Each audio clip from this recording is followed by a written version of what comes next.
अस्सलाम वालेकुम। Lost on के प्लेटफॉर्म से आपकी खिदमत में हाज़िर हैं। नाज़रीन, आज ही बड़ा एक इम्पोर्टेंट दिन है जिसमें इस खित्ते के अंदर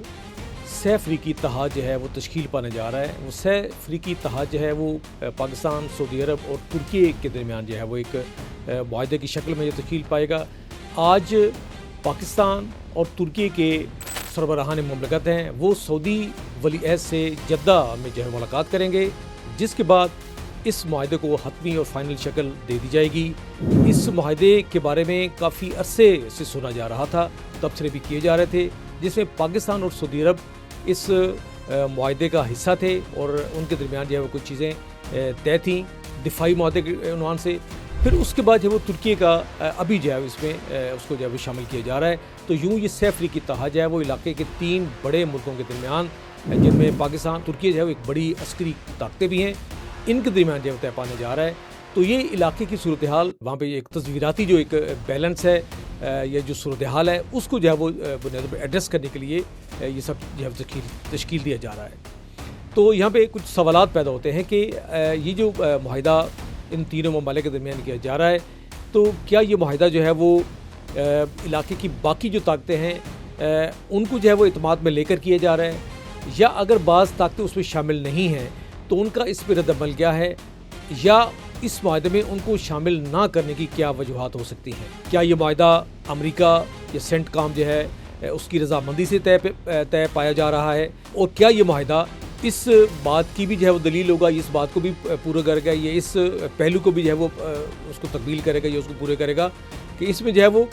बाकी जो ममालिक हैं, इर्द गिर्द जितने ममालिक हैं, उनके मफादात पे कोई ज़रब तो नहीं लग रही। और क्या ये मुआहदा जो है इसमें किसी दुश्मन को भी मुशख़्ख़स किया गया कि इस मुआहदा का जो है वो असल दुश्मन कौन है और किसके जो है वो दिफा के लिए किया जा रहा है। तो ये तीनों मुल्क जो हैं वो एक दूसरे का दिफा करेंगे, और क्या ये मुआहदा किसी ख़ास मुल्क जो है वो के साथ जो है वो मखासमत या माज़ाराई और उसको मद्देनज़र रख कर किया जा रहा है। तो ये चंद सवालात हैं जो इन फ्यूचर मुस्तक़बिल में जो है इनके बारे में बात करना या इनको खोलना जो है बहुत ज़रूरी होगा। अभी तक इस मुआहदे की जुज़ियात के बारे में जो है तफ़सीलात सामने नहीं आई हैं। इन फ्यूचर हो सकता है कि ये पूरा का मुआहदा जो है वो सामने आ जाए, लेकिन इलाकाई जो सूरत हाल है उसको मद्देनज़र रखा जाए तो चंद एक सवालात मज़ीद पैदा होते हैं, और बाज़ तजिया निगार जो हैं वो भी इसके बारे में जो है वो बात करते हैं। पहली बात तो ये कि इसको एक नेटो तर्ज का मुआहदा करार दिया जा रहा है, यानी ये ऐसा ही मुआहदा होगा जैसे हमारे सामने जो नेटो का मुआहदा है कि एक अस्करी इत्तेहाद होगा। इसमें इक़्तिसादी ताउन भी जो है वो शामिल होता है या नहीं, ये तो बात की बात है। अभी इसके बारे में जो है वो कोई बात हम नहीं कर सकते या कोई ऐसी पेशिनगोई भी नहीं कर सकते कि इस मुआहदे के अंदर ये सिर्फ एक दिफाई मुआहदा है, ये इसके अंदर अस्करी जो पहलू हैं वो भी जो है नुमायाँ किए गए हैं, जैसे OIC था। तो इस तरह का इत्तेहाद जो है वो पहले कभी भी जो है वो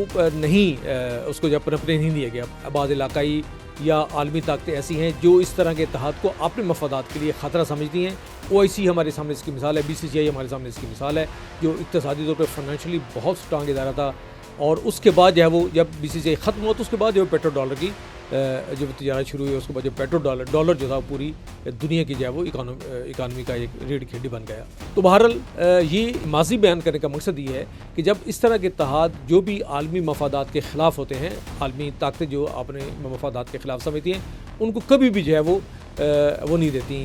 यानी कि मुस्तहकम नहीं होने देती। तो क्या ये मुआहदा जो है वो इन आलमी ताकतों की रजामंदी से तय पाया जा रहा है? सबसे बड़ी बात ये है वो ये कि इस इलाके में एक जंग जारी है जो अमेरिका, इसराइल और ईरान के दरमियान है, और ये सूरत हाल, ये लम्हात इस वक्त जब ये जंग जो है वो नज़र आ रही है कि शायद जो है वो कहीं सेटल होने की तरफ जा रही है, तो इसमें एक जो है वो ये मुआहदा इस तरह की तश्कील पाता है। तो उसका हदफ क्या है, मकसद क्या है, इन बातों का क्या मकसद है, ये इस मुआहदे का क्या जो है वो इस वक्त जो है वो पेश आना, वो किस बात की तरफ इशारा करता है। तो माहिरीन ये कहते हैं कि ये बुनियादी तौर पर जंग के बाद अमेरिका यहाँ से निकल जाना चाहता है इस खित्ते के अंदर, क्योंकि उसकी मिलिट्री बेसेस सारी तबाह हो चुकी हैं, वो अपनी मिलिट्री एग्जिस्टेंस यहाँ पे नहीं रखना चाहता, और ईरान भी उससे ये मुतालबा कर रहा है, और दीगर ममालिक भी यही मुतालबा करते नज़र आ रहे हैं कि अब अमेरिका को इस इलाके को अपनी असली जो उसकी फ़ालियत है उससे दूर कर देना चाहिए, यानी कि ये इलाका जो है वो अमेरिका की असली ताकत है उससे जो है वो अपने आप को खाली कर दे। तो जब ये अमेरिका खाली करेगा इन फ्यूचर, तो उस वक्त बड़ी वाज़ह सी बात है कि खला पैदा होगा। آیا اس خلا کو امریکہ اور اس کے اتحادی جو علاقائی ہیں وہ یہ چاہتے ہیں کہ ایران پر کر دے؟ کبھی بھی نہیں چاہیں گے۔ تو ایک تو پوائنٹ یہ ہے کہ امریکہ کے نکلنے کے بعد ایران جو ہے طاقت کا توازن سارے کا سارا اس کے پلڑے میں نہ چلا جائے، تو اس کے مد مقابل ایک جو ہے یہ اتحاد ایسا قائم کیا گیا ہے، اور اس کو سینٹ کام کی بظاہر یہ لگتا ہے کہ پوری تائید اور مرضی اور حمایت شامل ہے اس کے اندر، اس کے اسٹیبلش کرنے میں۔ دوسرا بڑا جو پوائنٹ ہے وہ ہے پیٹرو ڈالر۔ امکان یہ ہے کہ جب آبنائے ہرمز کا معاملہ طے پا جائے گا، اس خطے کی جو اکانومی ہے یا اس کے اندر جو ایران آبنائے ہرمز کو جو ٹیکس لگانے جا رہا ہے، اور جس میں یہ سارے ملک جو ہیں وہ اس پہ رضامند بھی دکھائی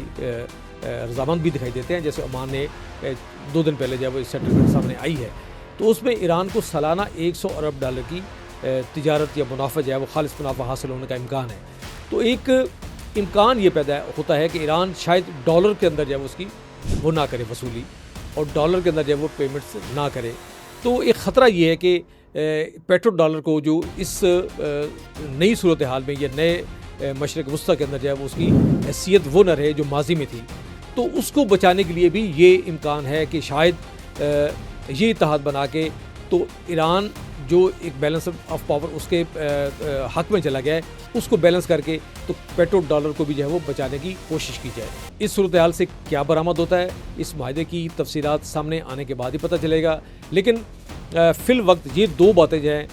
وہ اس کو ماہرین جو ہے وہ تبصرہ کر رہے ہیں، ایک ایران کی طاقت اور دوسرا پیٹرو ڈالر کا خاتمے کی جو ایک ممکنہ صورتحال ہے۔ مجھے اجازت دیجیے، اور اس سے قبل کہ میں آپ سے اجازت لوں، ہمارے چینل کو سبسکرائب کریں، آئیکن بٹن کو دبائیں تاکہ ہماری ویڈیوز جو ہیں وہ برابر آپ تک پہنچتی رہیں۔ کمنٹ سیکشن میں جا کے کمنٹ کریں اور لائک کریں۔ مجھے اجازت دیجیے، اللہ حافظ۔